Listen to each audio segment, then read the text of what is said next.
di-stop. 45 penelitian tentang Jokowi tidak mungkin di-stop. Tidak perlu di-stop. Presiden Prabowo menyatakan kepada saya, Dr. Tiva CS, karena penelitian dokter ini nanti dampaknya tidak baik.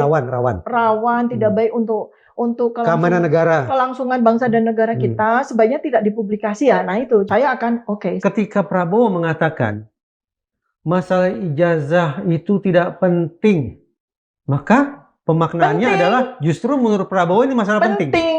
Presiden Prabowo selama 10 bulan ini saya perhatikan, itu betul-betul menggunakan ilmu paradoksnya beliau. Jokowi adalah mentor saya. Mentor dalam hal apa nih? Kan kita mesti lihat, oh dalam hal paradoks, dalam hal sen kanan belok kiri.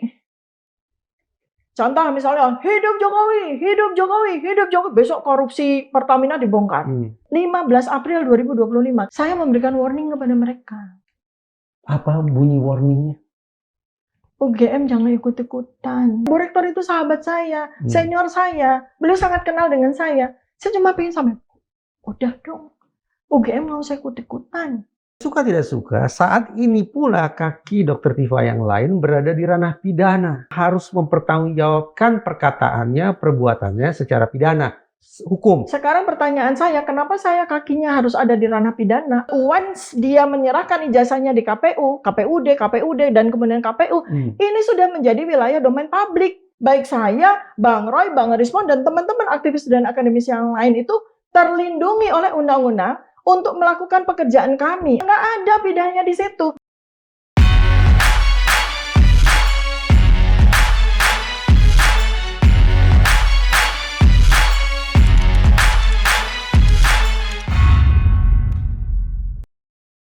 Dokter berharap Jokowi akan diapakan sebetulnya?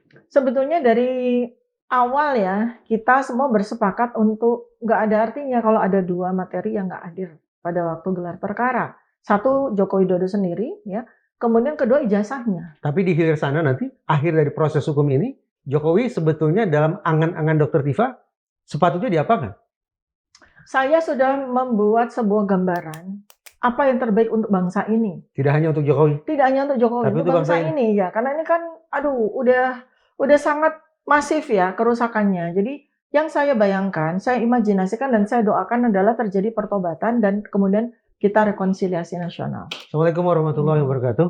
Sobat Madilog, awalnya saya tidak begitu paham mengapa kasus tentang tudingan ijazah palsu itu harus ditangani oleh Keamanan Negara Ditreskrimum Polda Metro Jaya. Saya tidak paham.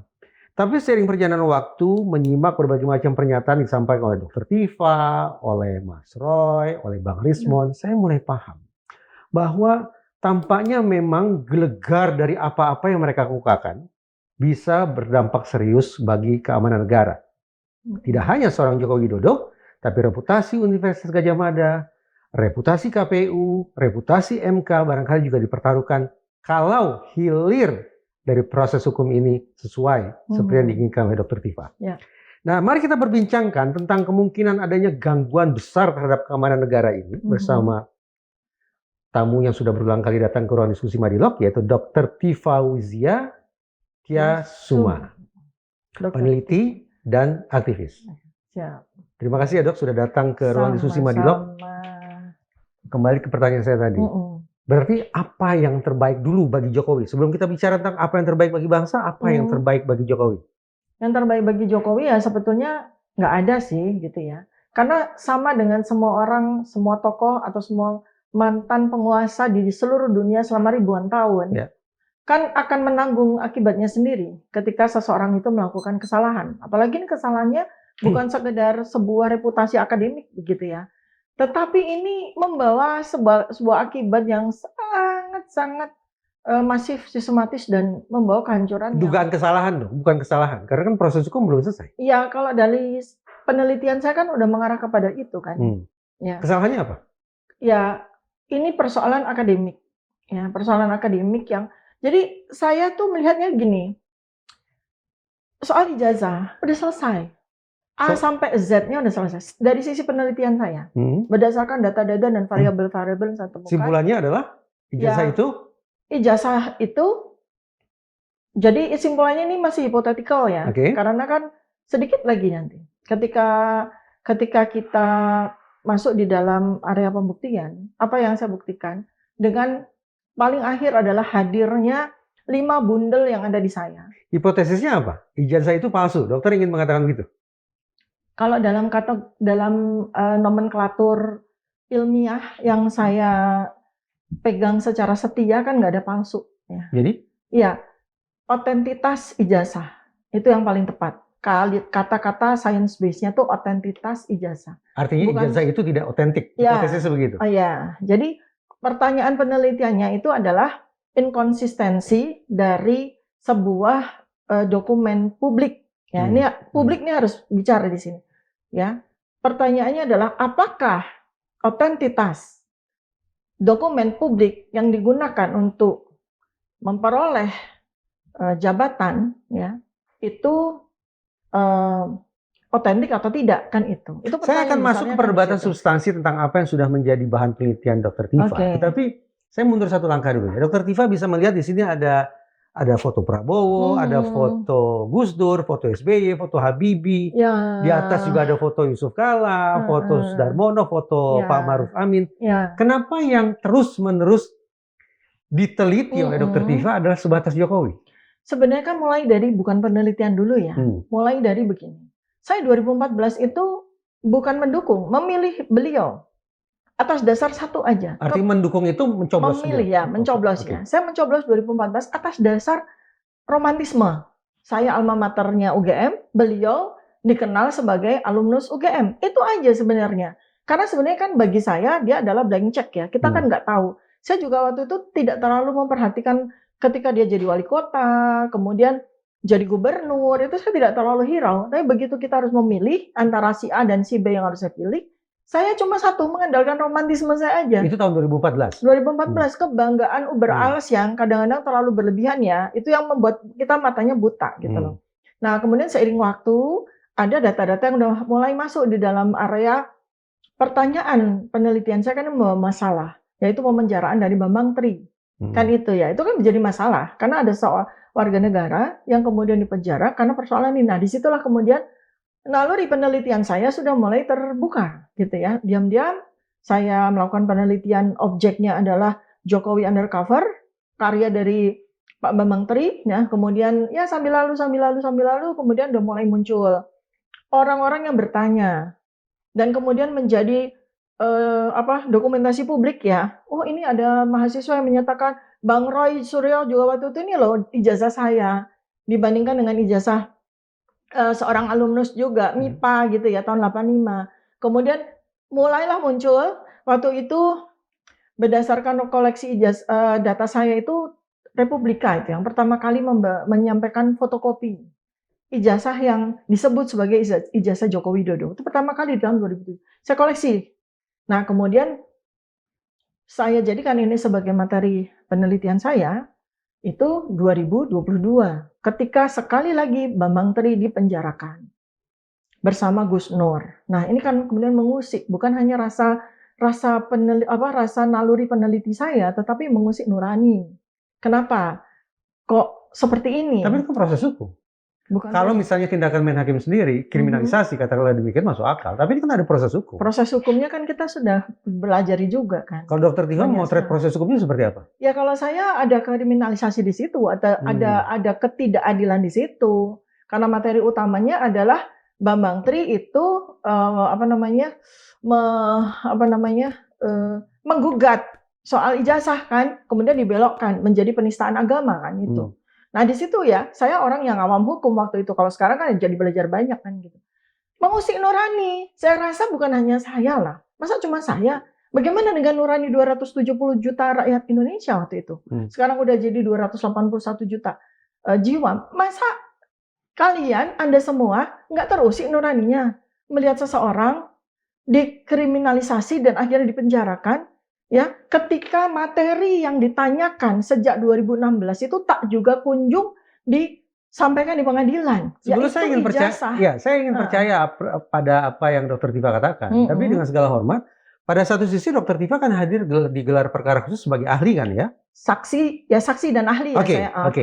Tapi ketika Joko Widodo membuat laporan tentang tudingan ijazah palsu, Dokter Tifa apa boleh buat terposisikan sebagai terlapor kan? Ya. Nah, bagaimana kemudian saya bisa teryakinkan bahwa seorang ahli yang notabene sekaligus terlapor, jangan-jangan nanti jadi tersangka pula, saya bisa teryakinkan ini orang yang sungguh-sungguh objektif, netral, independen, semata-mata memakai kacamata ilmuwan. Sekarang yang melaporkan saya kan bukan saya. Bukan hukum itu sendiri, tapi seseorang. Ya wajar, karena itu merupakan delik aduan. Oh iya, artinya kan itu tidak ada urusannya dengan keahlian saya. Dia melaporkan saya, ya kan, sebagai seseorang yang mungkin terusik, terancam sekarang, atas otentitas ijazah dia yang sekarang dipertanyakan oleh kami para peneliti. Kemudian dia melaporkan, ya katakanlah kalau itu adalah sebuah hak, ya silahkan, kan gitu. Tapi, standing position saya sebagai ahli kan tidak kemudian tergeser karena dia melaporkan saya. Kalau saya balik begini, ini Dokter Tifa sebagai ahli nih ya, tentu saya dan kita semua pakai asumsi seorang ahli berdiri dan berpikir semata-mata dari kacamata keilmuannya kan ya? Betul. Tapi bagaimana bahwa seorang ahli ini juga harus berpikir pada saat yang sama, apa-apa yang saya terangkan, apa-apa yang saya sampaikan ke pihak kepolisian harus menguntungkan saya pada saat saya terposisikan sebagai terlapor. Nggak ada, karena kalau kita bicara penelitian, kita bicara sains, itu kan bebas nilai. Termasuk saya juga membebaskan diri saya dengan segala konsekuensi. Kalau kita bicara ini adalah negara hukum, ya saya tidak akan pernah dilaporkan oleh siapapun, even though itu Joko Widodo sendiri. Contoh nih saya ya, perihal yang kayak gini ini kan udah banyak sekali terjadi di dunia. Dan karena dunia lain, negara lain itu memposisikan hukum secara bagus, memposisikan sains secara bagus, kan nggak ada kriminalisasi terhadap peneliti yang misalnya nih, yang meneliti kebohongan dari George W. Bush misalnya gitu, dan dia sudah mempublikasikan itu Tenet dan kawan-kawan tahun 2007. Kemudian ada lagi peneliti ilmuwan namanya Fisher tahun 2012. Dia itu meneliti ijazah palsu yang dilakukan oleh Karl Theodor zu Gothenburg, mantan Menteri Pertahanan Jerman. Apa yang terjadi? Ya sudah, Gothenburg ya legowo karena sudah ketahuan, sudah dipublish, ya sudah dia mengundurkan diri kan gitu. Itu terjadi di sana, tapi saya inginkan sebetulnya terjadi juga di sini. Nah, saya tuh cuma pengen gini, peristiwa ini menjadi edukasi bagi Joko Widodo. Menjadi edukasi bahwa dia sedang dipertanyakan otentitas ijazahnya oleh banyak orang, tidak cuma saya. Nah, jadi jangan buru-buru dia bawa itu kepada sebuah abuse of power. Ya, walaupun sekarang ini dia sudah jadi mantan, tapi kan dia masih secara de facto dia masih punya kuasa buktinya, dia bisa mengkriminalisasi saya dan kawan-kawan kan gitu. Jadi Dokter Tifa membayangkan bahwa yang namanya kerja keilmuan, peneliti tidak sepatutnya diuji lewat ranah pidana. Iya dong, kecuali saya melakukan pemalsuan data-data. Saya sebagai peneliti tidak juga bebas dari soal hukum. Misalnya saya melakukan plagiasi, saya melakukan pemalsuan data-data yang saya buat, misalnya begitu. Saya kemudian melakukan publikasi yang fake, misalnya. Nah, ini masuk ranah hukum kan? Tetapi peristiwa ketika saya sedang melakukan penelitian itu bebas nilai, harus terlindungi dan ada undang-undangnya. Apalagi saya legal standing saya, gitu ya, standing position saya satu sebagai peneliti yang harus bebas nilai dan harus diberikan keleluasan akademis seluas-luasnya untuk menjawab pertanyaan masyarakat. Legal standing saya sebagai warga negara Indonesia itu jelas sekali dilindungi oleh Undang-Undang Dasar 1945. Bahwa sebagai warga negara Indonesia punya legal standing untuk menanyakan ijazah seseorang. Bukan begitu. Pasal 28F kan mengekspresikan, kemudian menyampaikan pendapat, dan seterusnya. Kemudian tambah lagi dengan pasal 14 tahun 2008 tentang keterbukaan informasi publik, di mana pejabat, siapapun juga dia, ya sudah, apapun yang dimiliki untuk menjadi legalitas buat dia untuk meraih jabatan, itu adalah domain publik. Gitu kan. Jadi itu kan saya ini justru dalam peristiwa ini menjadi cukup happy ya. Kenapa? Kami disorot oleh seluruh rakyat dan kita bersama-sama melakukan pendidikan hukum yang seperti apa sesungguhnya. Yang harus menjadi landasan paling pokok dari negara ini. Sebab kalau hukum itu dipegang oleh penguasa, negara ini udah nothing. Disorot oleh seluruh rakyat. Termasuk oleh komunitas ilmuwan ya saya yakin. Oh iya pasti. Apa tanggapan Ikatan Dokter Indonesia terhadap apa-apa yang sudah Dokter Tifa lakukan sejauh ini? Karena ini bukan dalam sebuah ranah klinis ya, saya juga belum mengajak mereka. Oke. Justru malah saya mengajak dimensi yang lain. Jadi ahli digital forensik dari Kapak ITB. Oh, lintas keilmuan ya? Ya, ini kan multidimensi gitu. Terus kemudian dari para neuroscientist ya, itu juga di masyarakat neuroscience Indonesia saya juga sudah mengajak. Jadi ini ada 45 riset.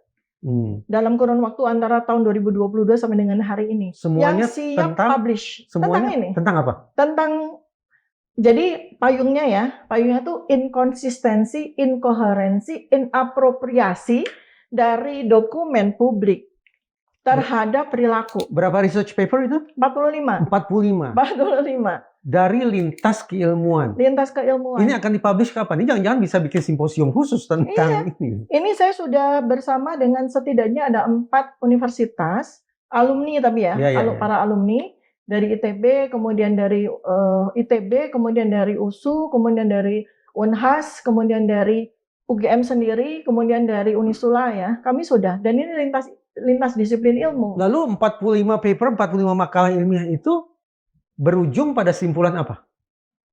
Masih hipotetikal kan? Hipotetis tidak apa-apa. Hipotetikalnya, hipotesis secara eksakta tuh 0 sama 1. Oke. Ya kan?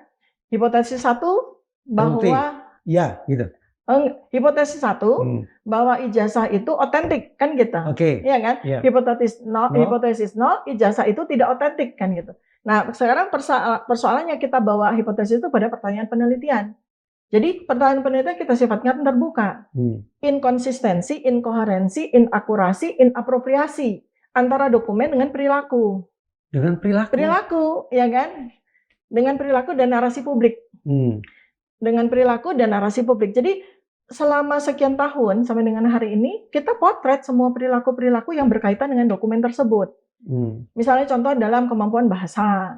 Kita buat penilaian kemampuan berbahasa, kemampuan melakukan narasi, kemampuan melakukan bahasa Inggris yang paling dasar dari seorang sarjana Universitas Gadjah Mada itu appropriate nggak dengan appearance-nya, dengan dokumen itu gitu. Dan itu kan ada penilaiannya. Kalau sebuah kemampuan bahasa segini, kita kan bisa IELTS-nya kira-kira berapa, TOEFL-nya itu kira-kira berapa. Bisa kita potret sekarang dalam dunia teknologi. Saya pernah membaca buku terbitan Kompas, isinya adalah sekian banyak makalah dari, seingat saya, dosen-dosen psikologi UI, bicara tentang komunikasi para presiden kita.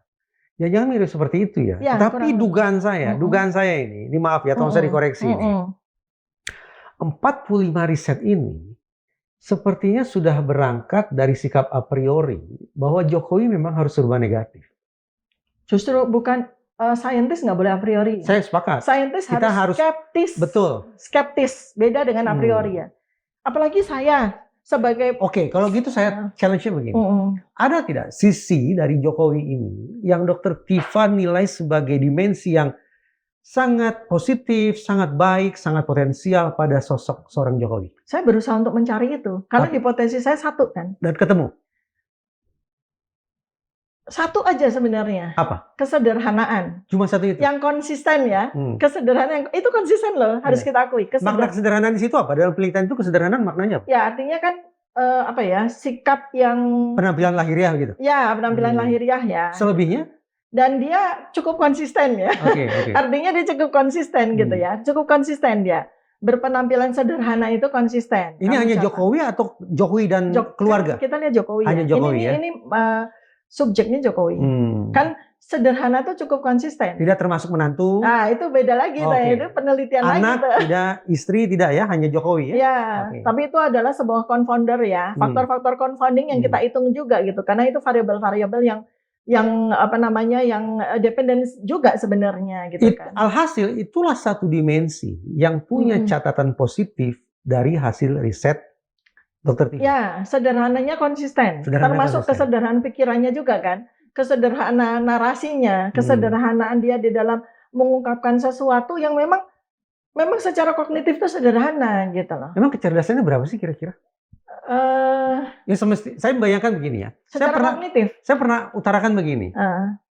kita tidak bicara tentang manusia biasa. Ya. Kita bicara tentang manusia yang mencalonkan dirinya sebagai presiden dan wakil presiden. Mencalonkan apa dicalonkan Dulu. orang? Ya, katakan Masalahnya karena itu, karena dia ini tanda petik merupakan milik publik.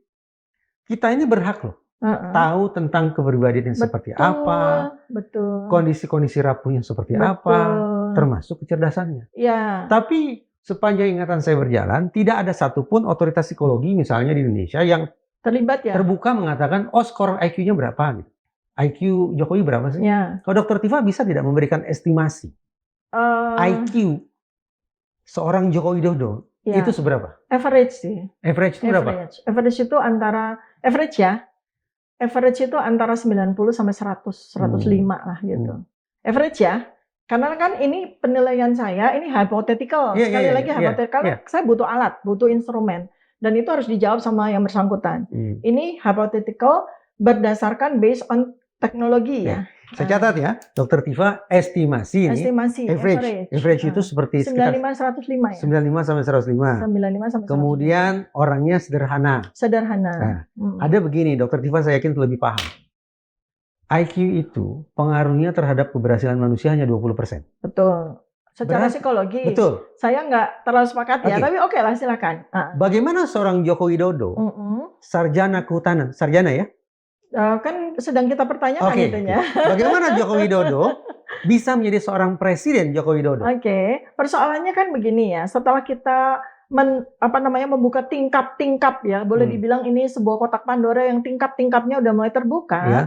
Kan apalagi ujungnya ini di sini di hilirnya ini ada seorang yang bernama Beator Suryadi yang dengan gamblang dia sampaikan, bahkan kemarin kami bertemu dan saya videokan itu betapa gamblang. Jadi ini kalau kita bicara keluar dari penelitian saya bisa mengatakan bahwa orang ini tidak mencalonkan diri sebagai wali kota tetapi dicalonkan. Orang ini tidak mencalonkan diri sebagai gubernur tetapi dicalonkan. Orang ini tidak mencalonkan diri sebagai presiden tetapi dicalonkan. Ibarat kata ada sebuah jalan tol atau sebuah karpet merah atau apapun itu yang sudah disiapkan untuk dia dengan kendaraan yang super cepat, dia ditaruh aja tanpa dia tahu sebetulnya saya mau ngapain. Apa yang orang lihat sampai kemudian mencalonkan seorang Joko Widodo sebagai presiden? Saya aja ya, karena saya tidak melakukan penelitian itu ya. Jadi gini, sebetulnya kan Indonesia itu pada kurun waktu sampai 2014 itu tuh kalangan menengah itu kan banyak. Sekitar 60% sampai 70%, which is dan itu adalah pemilih terbesar. Kalangan menengah itu suka sekali pada sebuah romantisme. Kalangan menengah bukan miskin, bukan kaya dan super kaya. Menengah itu suka sekali dengan romantisme, sama seperti saya. Saya berasal dari kalangan menengah. Kita itu suka sekali terpesona dan jatuh hati dengan fairy tales, Cinderella tales gitu loh. Bahwa ada seorang yang benar-benar kayak dari pinggiran kali, orang yang sangat miskin dan segala macam, tiba-tiba dia bisa menjadi seseorang yang luar biasa. Mesiah gitu ya? Mesiah, Ratu Adil begitu? Enggak, Cinderella tales aja.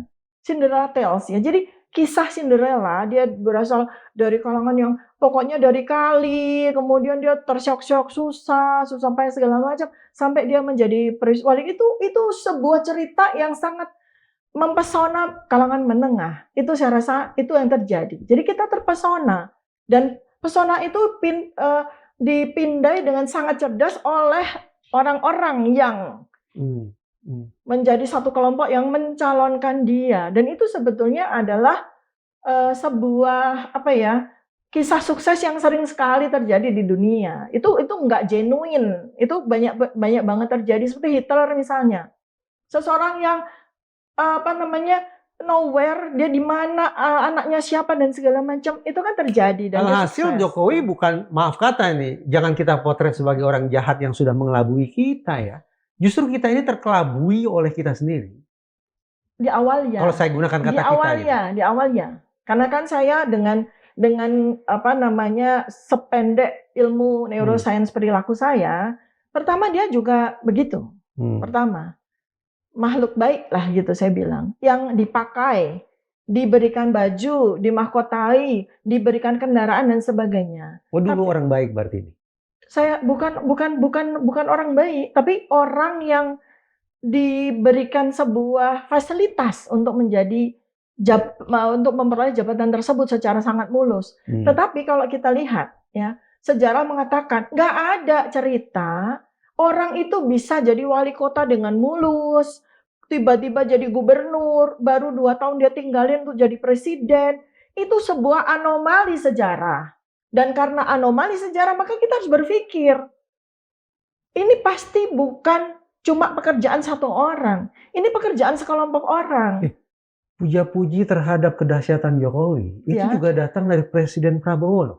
Ya itu kan berarti kan sebuah kelompok. Apa yang ingin Dr. Tifa katakan dengan Presiden Dr. Prabowo yang Prabowo? sekarang, yang Iya. hidup Prabowo, enggak. Kalau itu konsepnya beda lagi kalau saya bilang.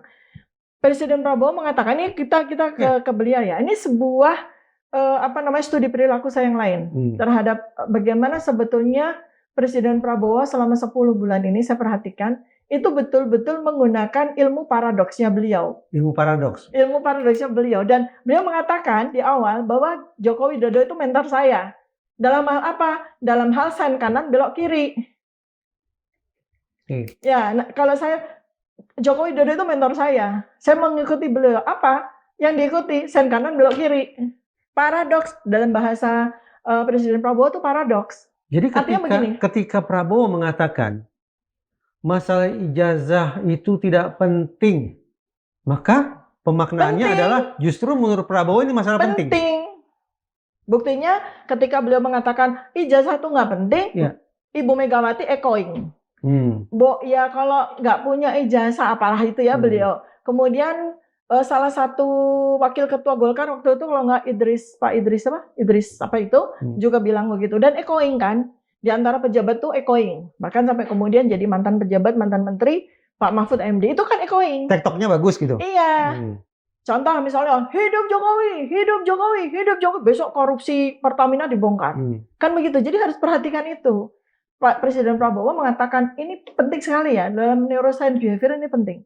Beliau mengatakan, Jokowi adalah mentor saya. Mentor dalam hal apa nih? Kan kita mesti lihat, dalam hal paradoks. Tadinya saya membayangkan, tepatnya menafsirkan, ketika seorang Prabowo sampai tanda petik cawe-cawe mengatakan ijazah tidak penting, itu laksana aba-aba untuk otoritas penegakan hukum untuk memastikan bahwa posisi Jokowi harus berada di atas angin. Tidak. Ini kalau sampai kemudian katakanlah penyelidikan menjadi penyidikan dalam hitungan jam ketika saya diperiksa kan, itu hari Jumat tanggal 11 Juli ketika saya diperiksa sebagai memenuhi undangan klarifikasi loh, belum apa-apa tuh ya. Tiba-tiba 2-3 jam setelahnya penyelidikan menjadi penyidikan kan gitu. Apakah itu kemudian ada cawe-cawe Presiden Prabowo? Saya rasa tidak. Itu cawe-cawe dari sisa abuse of power yang masih dimiliki oleh yang bersangkutan, bukan oleh Presiden Prabowo. Karena Dr. Tifa sebut gelar perkara di kepolisian nih, kita mundur ya. Mundur. Tanggal 9. Saya bisa paham kalau gelar perkara khusus itu menyimak keterangan dari ahli semisal Bang Rismon, Mas Roy, dan dari sebelah siapa? Bang Sinambela, Joshua Sinambela. Ya kan? Kenapa? Karena saya pikir mereka punya bidang keilmuan di aspek teknologi. Ya. Tapi maaf ini, saya menghormati disiplin ilmu Dr. Tifa, tapi terus terang saya belum menemukan relevansi bidang keahlian Dr. Tifa dengan masalah ijazah konon palsu itu. Di gelar perkara khusus apa yang sebenarnya Dr. Tifa sampaikan sebagai ahli? Iya, saya ahli behavior. Dan behavior itu kan sebuah ilmu yang sangat penting bagi kepolisian. Ahli perilaku gitu? Iya, karena Pak Kapolri sendiri, ya Jenderal Listio Sigit itu kan mengatakan bahwa dia berpegangan kepada science crime investigation. Itu bahasa ilmiah saya science based research kan gitu. Jadi artinya antara penyelidik, penyidik itu kan sebenarnya bahasanya peneliti juga kan. Kita terbiasa untuk melihat data dan kita jadikan itu sebagai sebuah simpulan. Kita ngambil data gitu kan. Sebenarnya cara kerja kita tuh sama seperti itu ya. Cara kerja kita tuh sama. Jadi saya berpikir bahwa mereka ini hanya belum punya ilmu yang sangat penting yaitu ilmu behavior, neuroscience. Maka pada saat gelar perkara saya sampaikan. Nah, karena mereka tidak yang menjadikan saya sebagai saksi ahli ya itu kan TPUA sebagai pihak penumas kan, tim pembela ulama dan aktivis. Ya, itu kan yang menjadikan saya sebagai saksi ahli di situ. Kenapa? Karena mereka sudah tahu dibandingkan sama polisi di bidang neuroscience ini. Ya, artinya mereka sudah tahu bahwa ilmu saya sangat diperlukan di sini kan, di dalam konteks ini karena 50% dari persoalan otentitas kita mau meneguhkan otentitas atau atau tidak otentiknya ijazah ini kan 50% dipengaruhi oleh perilaku. Saya membayangkan butuh berjam-jam untuk menyimak keterangan Dr. Tifa secara utuh. Tapi dalam waktu yang terbatas, coba berikan kepada saya ini, bantu Sobat Madilab untuk menangkap krem de la krem, bagian yang terpenting dari yang terpenting yang Dr. Tifa sampaikan dalam gelar perkara khusus. Yang ini, soal behavior. Terserah, apa yang Dr. Tifa sampaikan saat itu? Sebetulnya saya nggak punya cukup waktu untuk menyampaikan. Iya, nggak punya. Makanya itu sebenarnya kan saya kecewa ya. Saya mengharapkan bahwa kami, para saksi ahli yang dihadirkan di kelompok Pendumas, yaitu saya sebagai ahli behavior, Pak Muhammad Taufik sebagai ahli pidana, kedua ahli ini telematika dan digital forensik, kami sudah mempersiapkan banyak sekali materi demi masyarakat, itu sampai jam 21 malam juga kami siap. Sayangnya, kami hanya diberi kesempatan sangat sedikit, bahkan mungkin sekitar 5 menit. Jadi nggak cukup waktu. Kenapa? Kenapa kok waktu dari pihak kepolisian ke Dr. Tifa hanya 5 menit? Iya, karena ini yang aneh ya. Jadi pada saat tata cara dipresentasikan oleh pimpinan sidang, oleh pimpinan gelar perkara, itu ada 3 poin. Ada 3 poin ya. Poin pertama adalah kesempatan pihak pendumas beserta ya kan. Oke, sudah kami lakukan. Kedua adalah kesempatan kepada pihak terdumas, yaitu kuasa hukum dan ahli yang dia. 3 adalah tanya jawab dan debat. Itu tidak diselenggarakan. Padahal di dalam ruangan tersebut banyak pihak-pihak stakeholders yang dihadirkan. Misalnya contoh seperti Komnas HAM, Kompolnas, bahkan kami ada beberapa saksi ahli independen katanya, bahkan kami baru tahu juga bahwa ada orang UGM di situ. Tapi kami saksi ahli dari pihak Pendumas tidak diberi kesempatan untuk mendengarkan mereka. Karena mereka diberi kesempatan untuk ikut pada sesi kedua di mana kami sudah tidak diberikan izin untuk masuk. Apa yang kemudian Dr. Tifa bisa katakan dengan penyelenggaraan gelar perkara khusus yang waktunya sedemikian sempit itu? Saya sampaikan bahwa tidak ada artinya kita berbicara, tidak ada artinya saya memberikan penjelasan apapun kalau ijazah tidak dihadirkan. Saya sampaikan begitu. Kalau Pak Jokowi tidak dihadirkan, ijazahnya tidak dihadirkan, kita mau bicara apa? Dalam bahasa yang lebih verbal dan lebih straightforward lagi disampaikan oleh Pendumas Pak Egy Sujana. Kalau gelar perkara ini tidak menghadirkan ijazah, nothing gelar perkara ini. Lalu apa kata pihak kepolisian? Ya nggak ada jawaban kan? Tidak jawab. Kan nggak ada jawaban kan? Nothing gelar perkara ini. Saya sangat sepakat. Saya mau cerita behavior neuroscience panjang lebar. Kalau ijazahnya nggak ada, kemudian yang bersangkutan juga nggak ada, ya apa artinya? Jadi ini bukan gelar perkara khusus yang memuaskan bagi Dr. Tifa? Sangat jauh dari memuaskan. Apakah ini bisa dimaknai sebagai gelar perkara khusus yang membantu atau justru menghambat penegakan hukum? Saya tidak bicara membantu atau menghambat. Saya berharap ketika kami menyampaikan nota protes, bukan kami ya, Pendumas menyatakan nota protes dan sudah disampaikan, harusnya ada gelar perkara berikutnya gitu loh. Jangan kemudian ada sebuah simpulan ya dari pihak kepolisian, siapapun juga, apakah dari Mabes, apakah dari Polda, itu terhadap gelar perkara yang compang-camping ini gitu loh. Dengan gelar perkara khusus yang compang-camping macam ini, maka prospek hukumnya akan kemana, Dok? Saya itu orang yang sangat optimis ya. Tetap optimis? Tetap optimis. Saya khawatir jadi tidak realistis. Enggak, optimis beda dengan realistis. Domainnya kan beda. Antara optimis ya optimis. Antara realistis ya realita kita memandang. Kita cek satu persatu. Optimisnya di mana? Ya begini, jadi saya ini sangat spiritual. Ya. Religius ya? Sangat spiritual saya bilang. Kalau religius kita bisa challenge lagi dalam soal ibadah. Saya orang yang spiritual. Saya tahu bahwa segala sesuatu di dunia ini itu nggak akan bisa terjadi tanpa kehendak Allah. Bahkan batu bergulir aja. Jadi daun jatuh pun. Iya, jadi saya memandang semua itu dengan optimis. Artinya apapun, yang penting Quran surat Ar-Ra'd 11 kita jalankan. Apa isinya? Ikhtiar, ya kan? Tidak ada satu kaum pun atau manusia pun yang akan berubah kecuali dia sendiri yang berikhtiar kepada dirinya kan itu. Jadi kenapa saya optimis? Karena saya tahu bahwa Allah mencatat apa yang saya lakukan.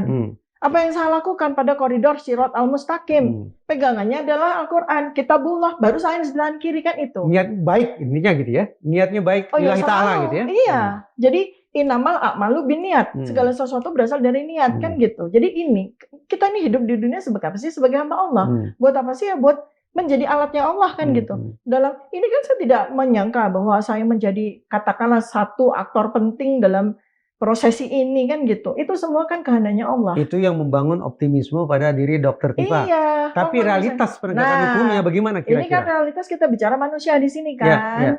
Realitanya ya kita sudah tahu ada contoh-contoh yang sudah terjadi. Contoh yang paling analog itu kan Bambang Tri. Bambang Tri itu menggugat soal ijazah. Kemudian dia dihukum karena penistaan agama. Kan itu kan. Dokter Tifa merasa perjalanan hidup Dokter Tifa akan sama seperti Bambang Tri begitu? Oh enggak, ini kan sebagai sebuah kasus yang sudah terjadi dan harus kita antisipasi bersama-sama semua stakeholders. Mungkin waktu itu Pak Bambang Tri nggak terlalu beruntung karena beliau mungkin tidak terlalu terekspos, beda dengan saya dan kawan-kawan. Mohon maaf ya, maksudnya bukan ingin takabur atau apa. Kami masing-masing punya nama, kami masing-masing punya kredensial. Kami masing-masing punya sejarah pengalaman yang sudah kami berikan kepada masyarakat. Dan itu mudah-mudahan menjadi kredit bagi Allah untuk menilai apa yang kami lakukan ini, gitu kan. Boleh tidak kalau saya meramal begini, tapi maaf ya, ini bukan mendoakan. Meramal? Iya, meramal, bukan mendoakan. Bukan memprediksi, bukan memproyeksi, meramal aja sebagai manusia yang awam begitu ya. Perkiraan saya... Bukan ini kan Denny Darko atau bukan pakai itu tarot. Terawang, bukan cenayang. Kita diskusi. Jadi saya bayangkan, dalam gumpalan masalah yang pelik ini, pelik atau tidak sih sebetulnya? Enggak pelik, biasa aja. Dalam gumpalan masalah yang tidak pelik ini, ada dua sisi. Oke. Satu, ada kalangan yang menduga kuat bahwa ijazah Jokowi itu palsu. Jokowi justru membuat laporan di kepolisian, ini pihak yang menuding ini mencemarkan nama baik, memfitnah, dan seterusnya. Hitung-hitungan saya, yang pertama ini akan berhenti. Yang apa tuh? Pihak yang menyebut ijazah Jokowi itu palsu, itu berhentinya kenapa? Karena pihak Polri sendiri sudah melakukan press conference, menghadirkan tayangan bergambar ijazah Jokowi, mengatakan ijazah itu otentik. Awam saya menyebutnya Polri ingin mengatakan ijazah itu asli, jadi tidak usah lagi dipermasalahkan berkepanjangan. Sebaliknya masalah kedua, yaitu Dr. Tifa, Bang Rismon, dan Mas Roy sebagai terlapor. Perkiraan saya bakal jalan ini ke depan. Maksudnya diapakan? Statusnya akan berubah dari terlapor menjadi tersangka. Jadi gini ya, kita bicara ini kan optimis. Tolong saya dikoreksi. Oke, ini optimis ya, ini realistis. Artinya Bang Reza melihat realita carut-marutnya hukum dan abusing of power di Indonesia, terutama selama 10 tahun ini, kan itu. Karena itu ini menjadi faktor bagaimana Bang Reza secara awam melakukan ramalan. Saya menolak ramalannya. Saya melakukan prediksi. Kalau prediksi itu basisnya matematika. Saya kan orang epidemiologi. Epidemiologi itu matematikanya kedokteran. Jadi segala sesuatu ini saya hitung dengan matematika seperti itu. Itu diizinkan sama kitabullah maupun oleh sains. Tapi ramal tidak boleh, kan gitu. Karena ramalan ya seperti yang tadi Bang Reza sampaikan, itu kan sangat manusia dan jauh dari apa ya, maksudnya nggak boleh gitu loh. Tapi kan ramalan saya ini juga berasal dari learning by experience. Ya berarti jangan bilang ramalan, prediksi. Tapi dengan variabel yang sangat lemah. Ya, jadi saya begini, siapa sih yang bisa menghentikan kami? Siapa sih yang bisa menghentikan kami? Hukum? Oh enggak, penelitian akan jalan terus. Satu Tifa, satu Tifa, satu Roy, satu Rismon berhenti? Enggak, akan ada Tifa 2, 3, 4 yang akan meneruskan kami. Dengan atau tanpa kami, ketika kebenaran ilmu itu sudah digunakan sebagai alat untuk membuka sebuah hal yang memang harus dibuka demi untuk kelangsungan bangsa ini, akan ada penerus. Berarti sebaliknya, Dr. Tifa, Bang Rismon, dan Mas Roy akan memenangkan pertarungan hukum ini? Oh tentu saja. Karena, iya, karena yang sekarang ini kita perjuangkan dalam ranah sains itu kan kebenaran. Jadi Jokowi akan terposisikan sebagai tersangka gitu? Nggak tersangka kan? Bukan gitu. Hilir saya kan nggak hilir saya ya. Saya tidak dalam dimensi hukum. Artinya siapa yang bersalah kemudian akan dihukum dan segala macam. Dimensi saya dimensi sains dan dimensi spiritual. Apa sih sebetulnya? Karena kalau kita lihat masalah ini nggak pelik, sederhana sekali. Dan buat saya ijazah ini udah selesai. Kan tinggal dipublish aja untuk menyatakan berapa taraf kepercayaan. Saya katakan taraf kepercayaan dengan 5 bundel ijazah kehutanan UGM tahun 1985 yang sudah di tangan dan ditambah dengan 5 bundel lagi yang sudah dimiliki oleh Bang Roy dan kawan-kawan, itu sudah lebih dari cukup. Ini maaf nih Dokter Tifa ya. Saya harus terus-menerus mengatakan permintaan maaf. Kenapa? Karena saya tidak punya pretensi apalagi keinginan untuk memenjarakan siapapun. Ya. Tapi ini yang saya katakan hitung-hitungan saya. Mungkin kata ramalan tidak tepat ya, Iya, hitung-hitungan saya. Begini. gimana tuh? Satu kaki Dokter Tifa, saya bayangkan berada di ranah keilmuan. Oke. Sebagai ilmuwan, Dokter Tifa punya hak, punya independensi, punya kedaulatan untuk melakukan kajian ilmiah. Tapi suka tidak suka, saat ini pula kaki Dokter Tifa yang lain berada di ranah pidana.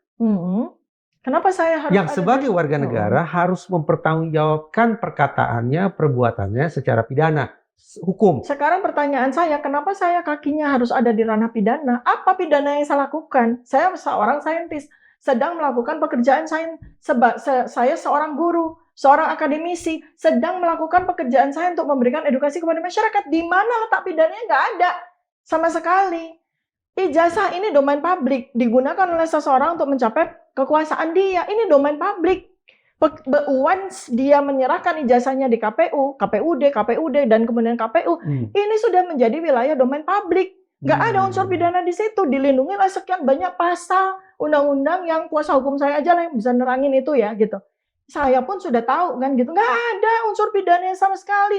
Baik saya, Bang Roy, Bang Rismon, dan teman-teman aktivis dan akademisi yang lain itu terlindungi oleh undang-undang untuk melakukan pekerjaan kami, untuk meneliti tentang otentisitas ijazah. Nggak ada pidananya di situ. Lantas apa yang harus dilakukan oleh pihak kepolisian terhadap laporan Jokowi terkait tudingan ijazah palsu? Ya, maksud saya dengan tidak mengurangi rasa hormat saya kepada kepolisian. Kepolisian tuh hanya perlu untuk sadar kepada marwahnya, kepada sumpah kepolisiannya, sama seperti saya sumpah kedokteran gitu ya. Bahwa hukum itu jangan digunakan untuk melakukan kriminalisasi kepada orang-orang yang justru harus dilindungi secara hukum. Kita tidak melakukan pidana apapun terhadap Joko Widodo. Sebaliknya maka Joko Widodo ya jangan melakukan pidana apapun mentang-mentang dia masih pejabat ataupun mantan pejabat gitu loh. Jadi ini kalau kita bicara ini polisi ada di sini. Saya ada di sini sebagai saintis, pendidik masyarakat. Kemudian Joko Widodo. Ini kita sama-sama di luar wilayah pidana. Beliau ini udah harus menyelenggarkan konsekuensinya. Selama ini sudah kami rakyat berikan fasilitas, gaji, fasilitas segala macam sebagai wali kota, sebagai gubernur, sebagai presiden dengan pajak yang kami bayarkan. Maka semua ijazah, dokumen apapun yang diberikan kepada KPU itu adalah domain publik. Ini yang harus dipahamkan oleh segenap masyarakat. Sehingga tidak ada pidana yang boleh menyertai proses ini. Ya, George Bush tidak mempidanakan orang ketika dia dipertanyakan soal Tony Blair juga, Carlos Menem juga mantan presiden Argentina menyembunyikan asal-usul identitas, usia, catatan akademik nggak ada masalah. Jadi artinya mantan presiden ini Joko Widodo ini harus tahu bahwa tidak ada pidana di sini. Sekiranya polisi tetap melihat ada pidana di sini sehingga laporan Joko Widodo ditindaklanjuti sampai P21. Nah, itu kan sama halnya dengan kita membiarkan negara ini terus-menerus dalam sandera pencederaan hukum. Hukum tidak ditaruh di marwah yang tertinggi tapi dicederai dengan abusing of power. Padahal kita kan kepengen negara ini lestari kan. Kita pengen negara kita usianya sampai 500 tahun, 1000 tahun kan gitu. Tapi kalau di usia 80 tahun aja kita udah compang-campingan hukum dengan abuse of power kita dengan seenaknya saja mempidanakan atau mengkriminalisasi siapapun juga yang dikehendaki oleh penguasa. Saya yakin Indonesia nggak akan bertahan. Makanya ini adalah sebuah momentum bagi kita seluruh rakyat. Kalau saya jadi Joko Widodo nih, Dr. Tifa ingin memberikan wejangan apa ke saya? Begini. Ya. Supaya ini masalah selesai. Oke. Jadi gini, yang diperlukan itu kita bicara hilir ya. Yang kita bicara hilir. Naikkan kenegarawanan, kita berpikir tentang kelestarian dan bagaimana kelangsungan dan sejarah mencatat dengan tinta yang bagus, dengan catatan narasi yang bagus tentang bagaimana seorang pemimpin itu. Jadi kalau memang tidak punya ijazah ya jangan ngaku-ngaku punya ijazah. Begitu ya. Nah, kalau itu sudah terlanjur, Pak Joko Widodo juga bisa bilang, mungkin ya, plan A, plan B saya ya. Saya selama ini hanya disiapkan. Saya tidak melakukannya sendirian. Saya cuma dapat aja satu bundel, dan itu pun juga bukan saya yang mengurusnya. Semua pihak yang yang menempatkan saya dalam posisi ini itu yang ngurus semuanya, bukan saya sama sekali. Sebatas wayang gitu, Iya, Pinocchio gitu. iya akui aja bahwa saya nggak ngerti itu. Katanya ijazahnya asli ya, saya taunya itu asli kan gitu. Jadi satu, Dr. Tifa memandang betapa indahnya kalau Joko Widodo mengakui bahwa sesungguhnya dia tidak punya ijazah. Berarti dia tidak pernah lulus dari UGM. Husnul khotimah. Oke, satu. Apa lagi? Kemudian yang kedua, minta maaf lah kepada kita semua. Dua, minta maaf. Pertama mengakui terus terang. Yang kedua minta maaf. Minta maaf lah kepada rakyat semuanya. Insya Allah kami ini pemaaf. Kan rakyat Indonesia terkenal pemaaf toh. Mudah-mudahan. Memaaf gitu kan. Terus ya sudah, jalani hari tua dengan baik. Dua itu saja. Jalani hari tua, ini kepada Pak Joko Widodo ya. Jalani hari tua dengan baik, jangan tinggalkan sejarah kelam dengan terus. Perlu tidak Joko Widodo mencabut laporan dari kepolisian? Ya dengan sendirinya toh. Belum tentu, ya, itu kan delik aduan. Gini, kan tadi kita lanjutin kalimat yang tadi. Satu, beliau harus jujur, terus terang. Dua, minta maaf. Iya, kemudian ada lagi, tiga, minta maaf. Ya udah, ketiga ya udah. Beliau kan tahu bahwa ini nggak ada unsur pidana, ya silakan aja apa yang mau dilakukan kan gitu. Bagi Jokowi, andaikan, kita berandai-andai. Andaikanlah Jokowi melakukan 2-3 hal itu tadi, selesai masalah ya. Tapi jangan lupa, KPU, UGM, MK, mau taruh muka di mana? Nah itu terserah mereka. Urusannya kan bukan dalam konteks urusan saya. Jangan nanya saya gitu. Oke, maksudnya saya sebagai peneliti yang sedang melakukan penelitian ini, sedang melakukan studi observasi ini untuk menjawab pertanyaan penelitian, itu kan kaitannya tidak pada, saya kan tidak meneliti KPU di sini, saya tidak meneliti UGM di sini. Tapi kalau kita bicara dalam konteks negara, kita sebagai stakeholders utama tertinggi sebagai warga negara, ya kita harus ada narasi kepada KPU, harus ada narasi kepada UGM. Itu sudah saya sampaikan pada UGM, 15 April 2025. Kenapa saya hadir pada acara tersebut? Saya memberikan warning kepada mereka. Apa bunyi warningnya?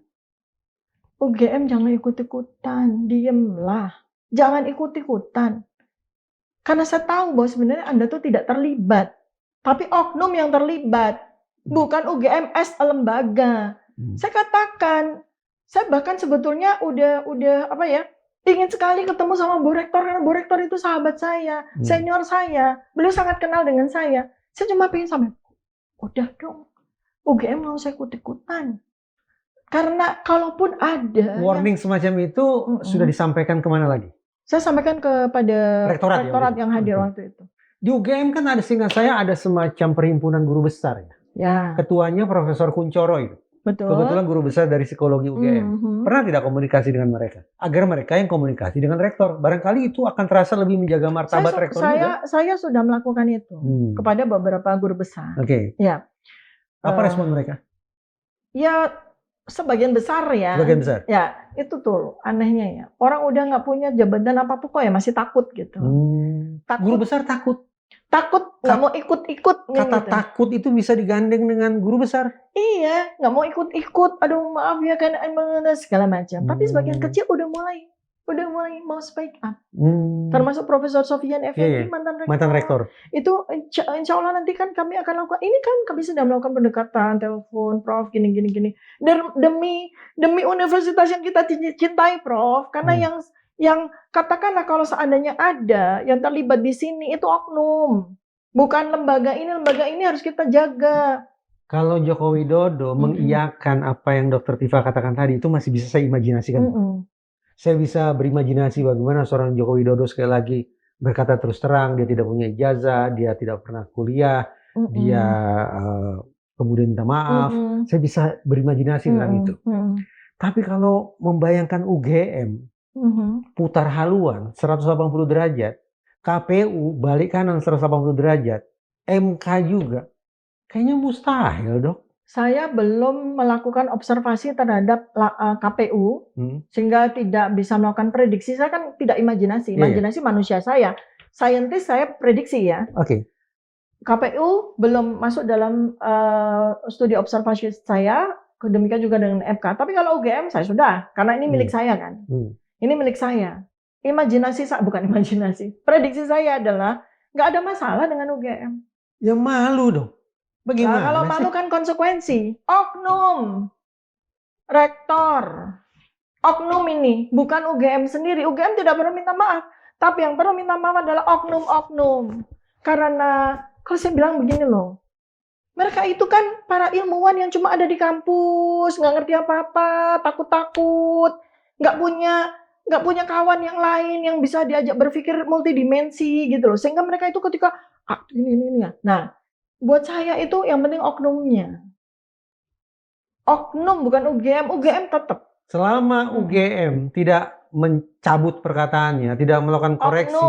Oknum. Oke, selama oknum tidak mengoreksi perkataannya, lantas apa yang Dokter Tifa bisa nilai terhadap UGM-nya? Kalau UGM sih baik-baik aja ya. UGM baik-baik saja.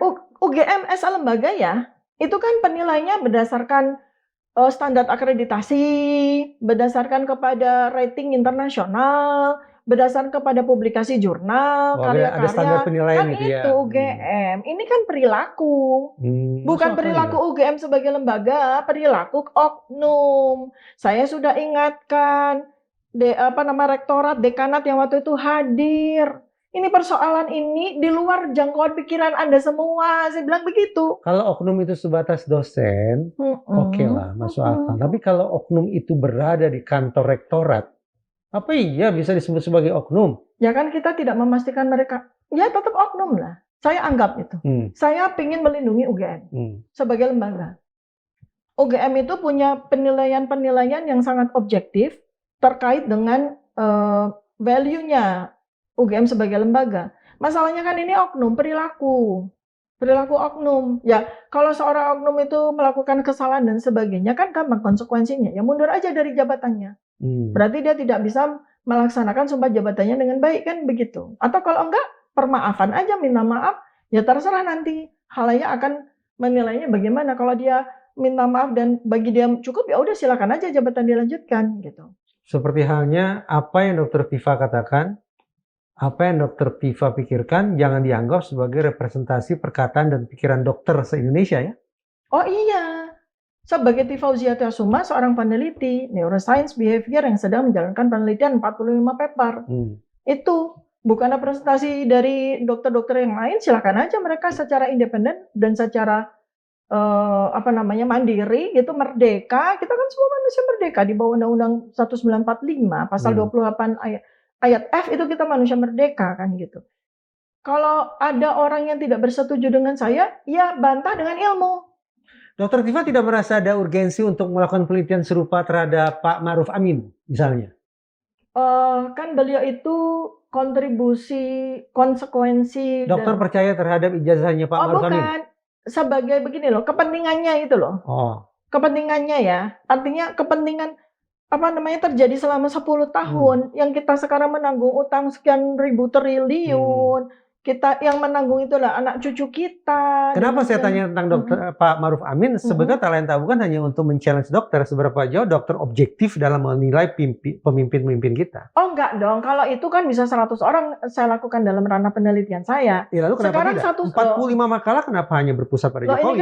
Ini kan satu ini dulu. Oh, ini dulu. Ini dulu bisa menghasilkan 45 publikasi. Nanti kalau ada sesuatu yang menjadi pertanyaan publik dan sangat penting untuk dijawab dalam ranah sains, ya saya lakukan. Termasuk tentang Prabowo dong, dengan ilmu paradoksnya itu tadi. Loh iya, bisa saja. Kalau ternyata ini penting bagi masyarakat untuk melihat potensi beliau menjadi presiden yang baik sampai tahun 2029, why not? Saya lakukan penelitian. Karena itu bagus sekali untuk menjawab pertanyaan-pertanyaan yang menggelisahkan masyarakat kan. Itulah salah satu guna dari sains. Penelitian kan di situ. Kalau ada tawaran begini bagaimana ya? Antara Dokter Tifa dengan Jokowi, sudahlah kita turunkan kegawat daruratannya. Kita jadikan sebagai ini loh, ada perselisihan paham antara satu individu dengan individu lain. Satu warga negara dengan warga negara lainnya. Dengan diturunkan bobotnya seperti itu, ya damai saja, saling memaafkan. Tidak usah sampai ke persidangan. Di ruang saling memaafkan. Setuju tidak? Tidak setuju karena saya tidak berselisih dengan beliau. Bahkan pendekatan kekeluargaan semacam itu pun tidak setuju. Saya tidak berselisih dengan beliau sebagai sesama warga negara. Saya tidak ada perselisihan dengan beliau sebagai persona. Hmm. Saya sedang menjawab pertanyaan penelitian dalam kaitan dengan dokumen. Ya kan? Ini persoalannya kan dokumen ini kan nanti ada berikutnya lagi loh ketika skandal pasar pramuka terbongkar loh. Dok, kalau hasil penelitian itu sebelum mencapai titik simpulan boleh diekspos ke publik? Eh, jadi saya harus putuskan. Kalau misalnya gini, dari 45 riset itu, mana yang unpublished ya? Maksudnya tidak akan saya publish di jurnal, itu boleh saya buka. Artinya saya tidak memiliki credentiality lagi di yang saya buka. Bisa. Misalnya ya udah sebagai sebuah popular review macam itu. Jadi dari 45 itu bisa saya pilih. Mana yang saya publish katakanlah melalui forum ini. Ini kan belum ada yang tuntas kan? Belum ada yang tuntas, ada beberapa yang tuntas, kita 20% yang tuntas dan siap publish. Ada yang masih membutuhkan analisis sintesis lagi begitu ya. Nah, selama belum publish dan masih ada yang membutuhkan sintesis itu kemudian sudah disampaikan ke publik. Ya, saya withdraw dari potensi dia untuk saya publish dalam jurnal kan gitu. Iya. Ya, saya lanjutin lagi soal persona. Saya udah sampaikan. Sekarang katakanlah sebagai persona saya nggak ada masalah pada beliau. Bahkan saya worry nih. Karena secara appearance kan beliau sakit dan sudah dinyatakan juga sebagai sakit, gitu kan? Saya apa yang saya lakukan? Saya berikan advice. Pak Jokowi harus segera concern dengan masalah kesehatannya. Ini nggak main-main. Ini menurut assessment saya, karena saya hanya boleh menegakkan assessment, bukan diagnosis ya. Ini assessment saya sakit Bapak serius loh. Udah kalau memang tidak mau, ya udah nih. Saya udah berikan advice terapeutika secara nutrisi yang saya kuasai. Ini, Bapak harus begini, pemeriksaannya begini, saya sudah sampaikan. Artinya apa? Saya tidak punya masalah persona dengan beliau. Ini saya ikuti dulu nih, karena dokter barusan bicara soal kesehatan Jokowi. Beliau kan sudah jalan-jalan, nemenin cucu. Ya. Kemudian kabarnya juga ke Bali kan ya? Ya. Hasil asesmen dokter tepat tidak? Saya khawatir. Hari ini? Saya khawatir. Saya udah sampaikan. Karena asesmen saya beliau mengalami autoimun. Karena kalau alergi udah selesai 3 hari setelah dari Vatikan.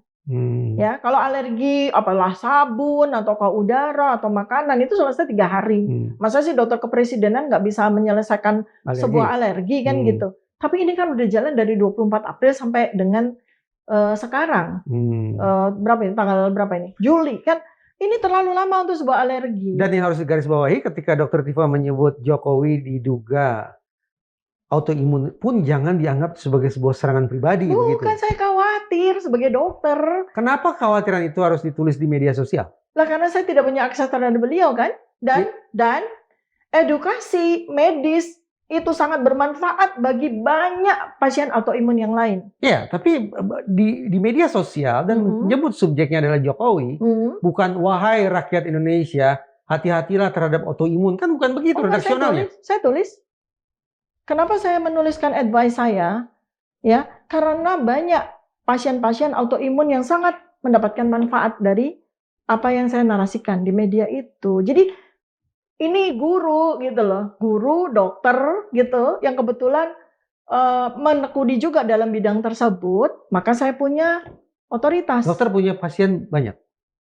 Sekarang saya bukan menerima pasien medis ya, karena kan saya sudah tidak menggunakan SIP saya, tapi saya konselor. Baik. Pertanyaan saya, boleh tidak kita memberikan ujangan terhadap pasien yang sakit, pasien kita sakit, terus kita memberikan ujangan di media sosial? Kepada seseorang itu? Sangat boleh. Boleh? Sangat boleh. Misalnya saya pasien Dokter Tifa, saya kena asma.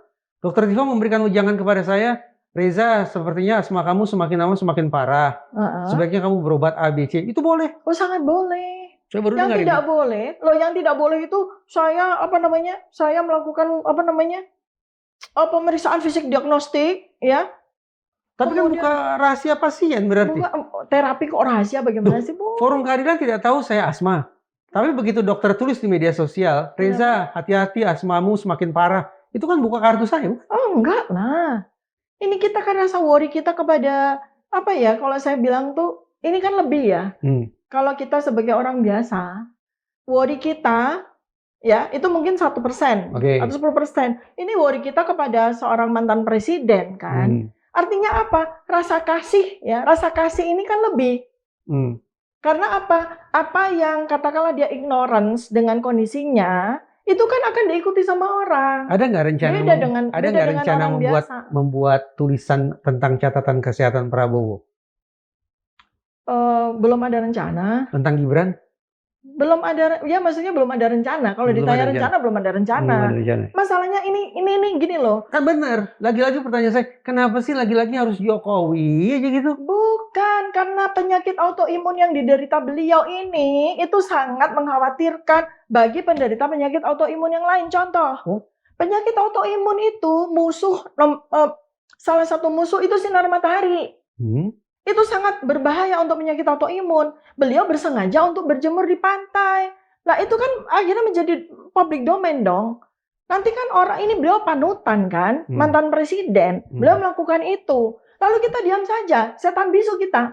Orang berilmu diam saja melihat sesuatu yang mengkhawatirkan, setan bisu kita. Ini kan contoh aja seperti misalnya, contoh ya, sesuatu yang mematikan.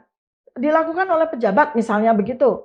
Dia memangku anaknya, balita, dia nyetir misalnya begitu karena dia pakai automatic vehicle, kemudian balitanya itu yang begitu. Apa kita nggak boleh teriak di media? Apa kita nggak boleh teriak di media? Ini panutan loh, pejabat loh. Dia membiarkan itu dan kemudian dia sengaja mengekspos. Ini kan sengaja mengekspos. Dan itu jangan dimaknai sebagai pencemaran nama baik Jokowi. Enggak lah, Masya Allah. Ini kita sangat mengkhawatirkan beliau, kita sangat mengkhawatirkan dampak terhadap masyarakat luas. Ini harus dihargai dong. Malah mencemarkan nama baik seperti apa sih? Kecuali nih, beliau menutupi badannya, tidak datang, tidak pergi ke publik gitu ya. Kita nggak ngerti vitiligo yang terjadi, kita nggak ngerti tanda dan gejala yang terjadi. Oke, lalu saya bongkar nih, karena saya punya deep dive teknologi yang membuat saya bisa melihat kenapa kok nggak muncul seminggu misalnya begitu. Lalu saya ekspos. Nah itu etika, bukan soal pencemaran nama baik. Tadinya saya membayangkan yang namanya penegakan hukum itu kan ongkosnya mahal ya, Dok. Ya. Polisi, jaksa, Mahkamah Agung, masyarakat. Betul. Nah, karena betul itulah makanya saya menawarkan bagaimana kalau dokter juga membuka opsi bagi penyelesaian secara kekeluargaan saja. Loh justru itu seharusnya disampaikan Bang Reza kepada Pak Jokowi. Kalau misalnya Jokowi menerima? Maksudnya apa itu? Tawaran ini, Pak Jokowi. Lah kan beliau yang melaporkan saya, selesai dong. Saya kan tidak melaporkan beliau. Saya tidak melaporkan beliau apapun. Yang melaporkan kan TPUA, bukan saya. Saya ini pihak ahli saintis yang dilaporkan sama beliau. Ekses, kan begitu ya, dari ekspos saya terkait dengan riset saya. Ini kan riset open source observational studies, itu ada metodologinya. Open source observational studies, salah satu metodologi yang saya lakukan. Kalau Pak Jokowi nggak mau, ya jangan mengekspos, kan gitu. Oh, gitu. Iya kan, karena domain publik kan. Jadi tema penelitian ini justru terpantik oleh tindak tanduk Jokowi sendiri. Oh iya, behavior kan saya. Misalnya contoh, kalau beliau nggak mau menjadi bagian dari open source observational studies, ya jangan bilang. Ketika Barreskrim sudah katakan beliau KKN akhir 1983, ya jangan katakan saya KKN awal 1985, kan bagaimana ceritanya? Kalau beliau memang tidak mau diekspos kejanggalan-kejanggalan itu, ya jangan bilang di media. Kan seandainya gitu. Begini nih, misalnya contoh nih, kan? Ya. Ini saya hanya berandai-andai nih, saya komunikasi dengan Jokowi atau penasihat hukumnya. Terus dari sana mengatakan begini, ya sudah supaya sama-sama berimbang, saya cabut laporan, tapi Dokter Diva juga take down seluruh posting tentang saya. Ini perlu apa ya? Ini berandai-andai. Saya tidak mengatasnamakan Jokowi ini. Saya bukan siapa-siapa dia. Ini nggak bisa sebuah jawaban yang responsif ya. Karena kan saya tidak berdiri sendiri. Saya punya tim kan. Timnya siapa aja? Oh, termasuk Mas Roy, Bang Rismon itu? Ya, menjadi bagian. Menjadi sikap bersama? Ya. Okay. Bukan sikap. Kami peneliti yang sedang melakukan pekerjaan penelitian. Artinya ini jawaban Bang Reza ini kan jawaban kolektif. Saya tidak punya wewenang untuk memberikan jawaban itu. Kan harus kita meetingkan. Yang jelas penelitian ini tidak mungkin di-stop. Tidak perlu di-stop. 45 juga. Penelitian tentang Jokowi tidak mungkin di-stop. Tidak perlu di-stop juga. Tidak perlu di-stop. Ya maksudnya tidak perlu, biarlah dia ini. Nah, sekarang persoalannya dipublish atau tidak. Dipublish atau tidak. Nah, itulah di situ kearifan. Kalau ternyata ketika dipublish itu membuat masyarakat bergolak, kemudian menjadi bangsa ini tidak baik, ya kami sebagai peneliti ya sudah tidak kita publish. Penelitian terus berjalan sampai pada finish, terus kemudian ada pihak otoritas tertentu yang saya harapkan Presiden Prabowo deh, otoritas terbaik Presiden Prabowo menyatakan kepada saya, Dr. Tifa CS, karena penelitian dokter ini nanti dampaknya tidak baik, rawan, tidak baik untuk keamanan negara, kelangsungan bangsa dan negara kita, sebaiknya tidak dipublikasi ya. Nah itu jawabannya itu. Saya akan saya bukan take down, saya tidak publikasikan. Dan hanya Presiden Prabowo yang Dr. Tifa berikan kesempatan. Iya, karena sains itu ya tuan besarnya itu Allah. Ya kan? Ya. Nah, yang tuan besar yang kedua tentunya otoritas. Kalau saya yang mengatakan atau menganjurkan Dr. Tifa, tolong ya jangan dipublish, diterima tidak? Oh, nggak bisa Presiden Prabowo. Harus Presiden Prabowo. Iya kan otoritas tertinggi. Karena yang menjadi subjek kajian adalah mantan presiden. Kepada siapa lagi? Kan otoritasnya ada dua. Kalau Puan Maharani misalnya mengatakan itu, dia kan ketua wakil rakyat. Presiden. Harus presiden. Presiden. Pemegang kearifan tertinggi yang kita berikan kearifan tertinggi itu selama 5 tahun ke depan kan presiden. Dan selama Presiden Prabowo tidak mengatakan jangan publish, maka 45 hasil penelitian itu akan Ya, itu adalah sebuah mandat dari riset kan, dari sebuah sains kan, sebuah pekerjaan sains. Tapi, Bang Reza, saya dan teman-teman sudah bersurat kepada Presiden untuk audiensi, termasuk melaporkan. Ada tidak kopi suratnya? Saya boleh lihat nggak? Mana ya? Bukan saya yang buat ya, TPUA. Nggak apa-apa. Tapi sepengetahuan dan seizin Dr. Tifa kan? Jangan seizin saya karena mereka kan yang membuat. Oh, tapi saya boleh baca? Iya boleh, atas permintaan mereka ya. Kita boleh tayangkan tidak? Nanti saya tanya sama ketua TPUA ya. Tapi kalau baca dulu boleh? Bang Egy Sujana ya. Setelah ini saya baca boleh? Atau sekarang saya baca boleh? Enggak, saya belum terima. Tapi mereka sedang jalankan. Jadi surat permohonan audiensi ke Presiden Prabowo yang isinya adalah? Ya kami audiensi, kami akan melaporkan sebagai warga negara dengan berbagai profesi, ya kan? Kita nggak ngadu sama Presiden Prabowo, kita menyampaikan. Boleh saya tahu isi apa yang akan disampaikan saat audiensi nanti? Satu apa? Ya peristiwa ini kan, supaya beliau notice ya, supaya kami mendapatkan sebuah jawaban bahwa beliau itu sebetulnya tidak diam saja dengan peristiwa ini. Satu. Dua. Kemudian yang kedua, saya sebagai periset, saya akan sampaikan bahwa saya ini selama mulai dari akhir tahun 2022 sampai dengan sekarang itu sedang melakukan riset inkonsistensi behavior dan sebagainya itu. Dua. Ya. Apa lagi? Nah, kemudian yang ketiga, ya saya tentu saja berkeinginan agar beliau itu hadir di dalam peristiwa ini. Karena ini persoalannya kan sudah sebuah abuse of power dilakukan oleh orang yang merasa terancam. Itu bukan seperti bujukan kepada Presiden Prabowo untuk intervensi proses hukum? Proses penegakan hukum? Gini loh, dalam konteks negara, beliau kan multifunction. Salah satunya adalah menjadi ayah kita semua. Menjadi orang tua kita semua. Menjadi orang tua dari 280 juta rakyat. Saya sebagai peneliti, sebagai ibu, sebagai perempuan, saya membutuhkan orang tua saya ketika saya merasa terancam, kan gitu. Saya lagi asik-asik melakukan penelitian kok mau dicokok, kan gitu. Kepada siapa saya mengadu? Bukan mengadu ya, kepada siapa saya sampaikan? Allah, Presiden. Jadi ujung dari audiensi itu adalah Dr. Tifa akan meminta perlindungan hukum kepada Presiden Prabowo? Enggak, dalam konteks itu enggak. Notis dan kehadiran beliau sebagai Presiden. Yang Dr. Tifa bayangkan sebagai kehadiran Prabowo dalam kasus ini apa sih? Ya kan beliau itu bisa memiliki sebuah otoritas sebagai orang tua dari kita semua kan. Ini kan sekarang kan Pak Jokowi ini kan jadi anak juga nih kan, jadi warga negara juga kan. Ini ada anak yang tidak terima atas sebuah perlakuan ilmiah seorang anak yang lain. Ya beliau sebagai orang tua itu gimana sih? Gimana sih duduk perkaranya kok kalian begini kan begitu ya? Imajinasi saya kan begitu. Yang saya pernah lihat sih, Prabowo memposisikan dirinya satu, hidup Jokowi 3 kali. Dan yang kedua mengatakan masalah ijazah tidak penting. Itu kan kita tadi sudah bahas bahwa beliau itu sebetulnya sedang melakukan sedang menjalankan teori paradoksnya. Ini konteksnya beda lagi kan. Sekarang kan kenapa kami menulis surat kepada beliau, ini kami ingin beliau hadir sebagai orang tua kami.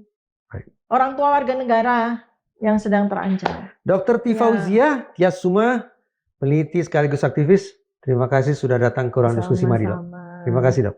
Mudah-mudahan bermanfaat bagi masyarakat secara luas. Amin, insya Allah.